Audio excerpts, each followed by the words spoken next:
रहना, ऐसी गलती मत करना। लेकिन 2019 में ही एक बार नहीं कई बार ऐसे झूठे आरोप तो लगाए ही। अभद्र भाषा का प्रयोग, अपमान करने का काम, अपशब्द बोलना, यह उनकी आदत सी बन गई थी। सभी चोर मोदी हैं ये बोल दो, किसी को किसी की हत्या के साथ जोड़ दो, कुछ भी कह दो, आपको तो कोई देश में कोई कुछ कर ही नहीं सकता। ये उनको लगता था, क्योंकि वो सब चीजों से अपने आप को ऊपर समझते थे।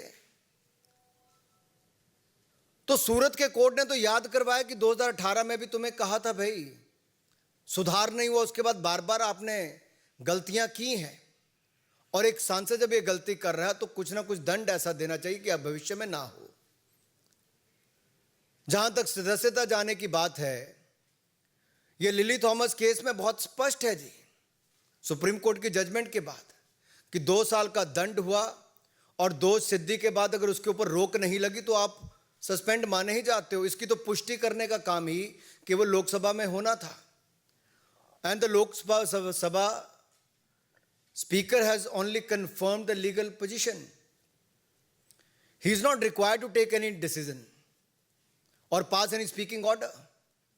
The decision falls under the provisions of Article 1021E of the Constitution of India, read with the Section 8 of the Representatives of the People Act 1951.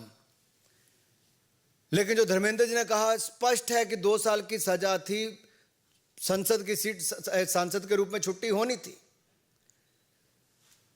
लेकिन ये सुनियोजित षड्यंत्र, सोची समझी साजिश कांग्रेस में किसने रची, राहुल जी आपको समझना पड़ेगा।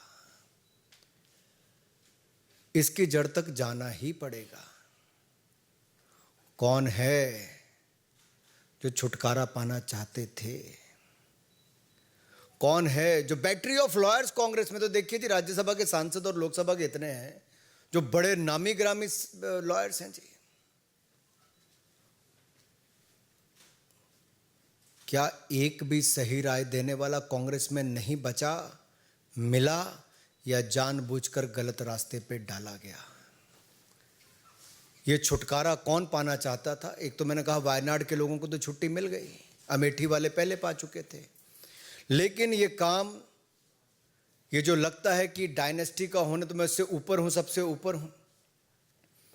दूसरा, मैं इस पे आपको ये कहना चाहता हूं, पार्लियामेंट में विनम्रता, धैर्यता, समग्रता, इन सबको देखा जाता है कि आपको एक सांसद के रूप में ये गुण आप में हो। ये भारतीय संस्कृति के संस्कार भी हैं। लेकिन आप पार्लियामेंट में कहते हो मैं बोलूंगा तो पार्लियामेंट चलेगी, नहीं तो पार्लियामेंट नहीं चल सकती जी। यानी कि आप पार्लियामेंट के कानून नियम से भी ऊपर हो गए। आप सुप्रीम कोर्ट के आदेश के बाद भी आप कुछ भी करेंगे और आपको पूछने वाला कोई नहीं होगा।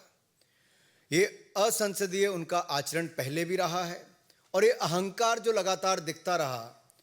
और ये सत्ता में थे तब तो ये नशा था कि अपनी ही पार्टी का ऑर्डिनेंस फाड़ कर फेंक दिया और अपनी पार्टी को अपनी औकात दिखा दी थी कि कांग्रेस पार्टी की सोच को ये कुछ नहीं मानते।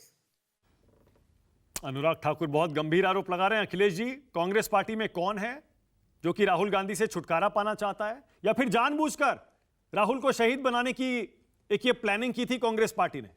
नमस्कार, मैं हूं मानक गुप्ता। अगर आपको हमारा ये वीडियो पसंद आया हो तो इसे लाइक और शेयर जरूर करें, और हां, हमें सब्सक्राइब और फॉलो करना ना भूलें, ताकि आप देश और दुनिया की कोई खबर मिस ना करें। तो जुड़े रहिए हमारे साथ और देखते रहिए न्यूज़ 24।